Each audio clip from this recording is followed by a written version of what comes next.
What's going on, child? It's your most favorite diabetic YouTuber in the whole entire world, back with another video, another day or actual for y'all. But of course, this one's a little bit different. Now, this one's only different because today we are checking out the dark story of Darius Skudder Murphy. Now, my bad if I butcher that name. Now, I'm also going to say I don't know who this is. I'm not here to judge or anything like that. I seen this pop up, and honestly, it just caught my attention. So I figured, why not check it all out? So with all that said, shout out to Funa for the video I react to. And also, it is all love, no hate. And, you know, I will also throw in, we don't know if any of this is true, so it's all alleged. But like I said, it's all love, no hate. Now, of course, if it was hate, beef, or anything serious, I would straight up admit it. But, you know, of course, I'm also going to make my jokes, be brutally honest, and I won't lie to y'all, I am typically an arsehole. But one more time, all love, no hate. Alright, child, no more stations. Let's get into the video now. People in this world that are just straight up evil and heartless. Darius Skudder Murphy is one of those people. I don't know if you can compare what the people you're saying, but okay, I'll see. West side of Chicago. He wasn't just a killer. He was a man who made murder routine. A man who could look someone in the eye and pull the trigger, then go get dinner like nothing happened. In just 2.5 years, Skudder killed at least 7 people in cold blood. Allegedly. He killed a man in front of the man's 1-year-old baby and laughed on a wired phone call about snatching a woman by the wig and shooting her in the head. Prosecutors had described him as the most violent, dangerous, and depraved defendant to appear before them. Skudder's actions were so cold-hearted that a judge questioned whether he had a soul. In this video, we'll be telling his story. But before we get into the video, please be sure to like and subscribe. Okay. That shit was a crazy Darius intro Murphy, for sure. best known by the nickname Skudder, is from the west side of Chicago.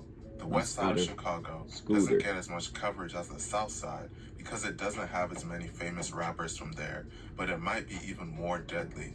Skudder grew up without his father in his life, so he looked for a father figure. This led to him seeking guidance from local gang members. He became a member of the set Wicked Town when he was just 14 years old. Wicked Town is a set that primarily consists of traveler vice lords, and they reside in the Austin neighborhood. Austin is one of the most dangerous neighborhoods in Chicago. Wicked Town also goes by the monikers Rust World and Moquise World, named after a member named Rust that was killed in 2014, and a member named Moquise that was killed in 2011. For nearly a decade, Wicked Town operated with militant efficiency, engaging in brazen shootouts, drug trafficking, and executing enemies without warning. They beef with sets like Ghost Mob, LF 5200, and MOF. Over time, Skudder would establish himself as Wicked Town's top killer. According to federal prosecutors, Skudder was the one called whenever Wicked Town needed someone dead. Beginning in August 2015, he would go on a horrific killing spree that left at least 7 dead and dozens more traumatized. R.I.P. On Sunday, August 23, 2015, a man named James Duthard was driving in the 1000 block of North Lemon at about 8:35 p.m. when a gunman spotted him and opened fire, striking him repeatedly. After being hit, James crashed into a parked car. Law enforcement arrived, and James was pronounced dead at the scene at just 42 years old. James was an OG member of Ghost Mob. Skudder would eventually get charged with this murder years later. This was only the beginning of killing for him. R.I.P. On September 2nd, 2015, a man named Dan Rance was outside at about 11:35 p.m. in the 700 block of North Long Avenue when someone walked up and opened fire. Dan was shot in the chest and torso and taken to West Suburban Medical Center in Oak Park, where he was pronounced dead at just 23 years old. Skudder is believed to be the gunman in this incident, and he targeted Dan because Dan was allegedly a member of Ghost Mob. Sadly, after this, Skudder would kill an innocent man thinking he was one of his ops. R.I.P. of course, but damn, this is all alleged in my opinion. I don't know if they've proven it, but I'm saying it's alleged right now. But in general, so far, it definitely is crazy. I wouldn't say, you know, he's a menace as he was saying earlier as of now, but yeah, I get where he's coming from. Say it out loud. Alfred Stovall was taking his 1-year-old son out of a baby seat in the 600 block of North Laurel Avenue at about 7:01 p.m. when a gunman pulled up and shot him multiple times. Alfred would later be pronounced dead 30 minutes later at just the age of 31. Skudder was the gunman in this incident, and he shot Alfred 7 times at close range because he believed that Alfred was a rival gang member. It turns out that Alfred was an innocent man and had no involvement in the street life. Skudder felt no remorse and would continue to kill. R.I.P. On December 23, 2017, a man named Keyshawn Mobley and another man were sitting on a back porch at 2:34 p.m. in the 5200 block of West Ferdinand when another male walked up, fired shots, and ran off in an unknown direction. Keyshawn, also known by the nickname K-Money, was shot multiple times in the head and body and pronounced dead on the scene at 3:12 p.m. at just the age of 21. His friend that was with him at the time was shot as well, but survived his injuries as he was only struck in the ankle. Skudder is believed to be the gunman in this incident, and he targeted Keyshawn because he was allegedly a member of LF 5200. Less than 1 month after this, Skudder would kill again. Damn. R.I.P.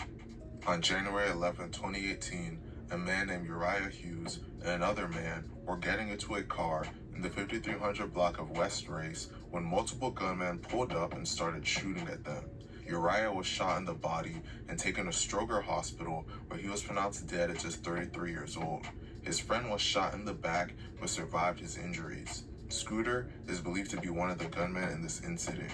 He targeted Uriah because he was allegedly a member of LF 5200. Following this incident, Skudder would go on to commit his most heartless murders. R.I.P. and R.I.P. Skudder's most infamous crime came on the night of January 31st, 2018. A Wicked Town member named Deshaun Morgan believed that a man named Donald Holmes Jr. had snitched on them.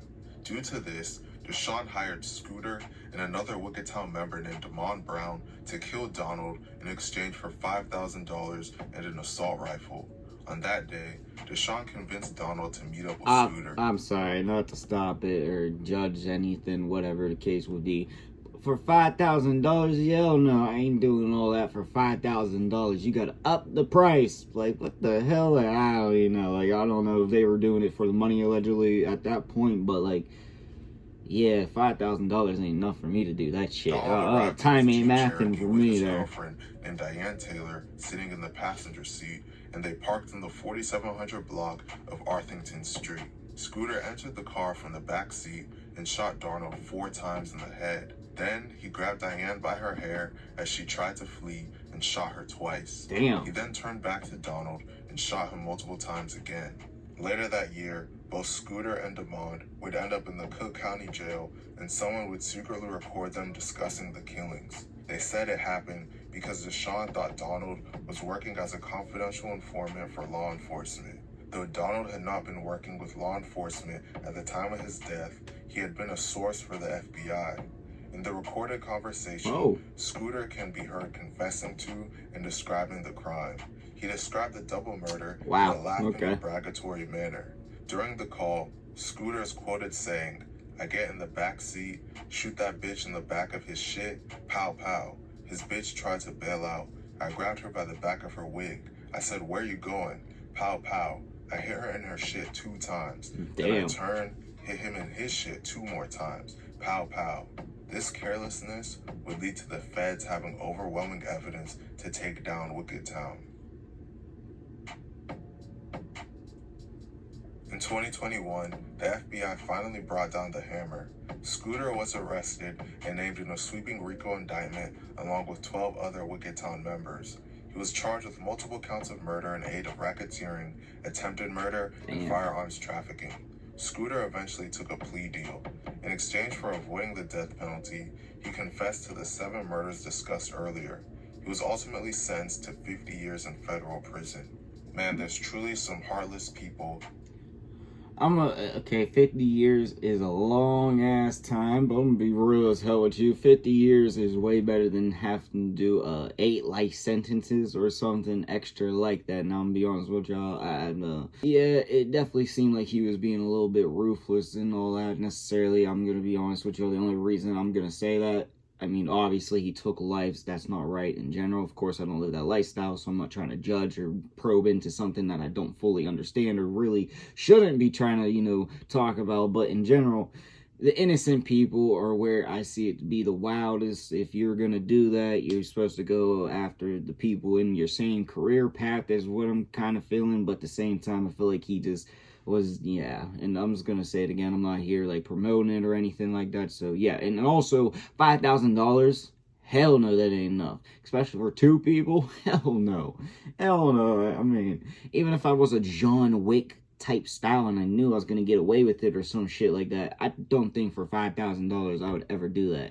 And I'm not just gonna say they were desperate or anything, but even if I was desperate enough, needed money that much, that still ain't enough. Like, I'm sorry, but no. And yeah, the story definitely was interesting, and I will also have to say 50 years is way better than what I was expecting. But yeah, that's really I got to say. But I do know what y'all think, and also what you want to see your boy make in the comment section down below. But like I said, that's all I got for y'all. So yeah, peace.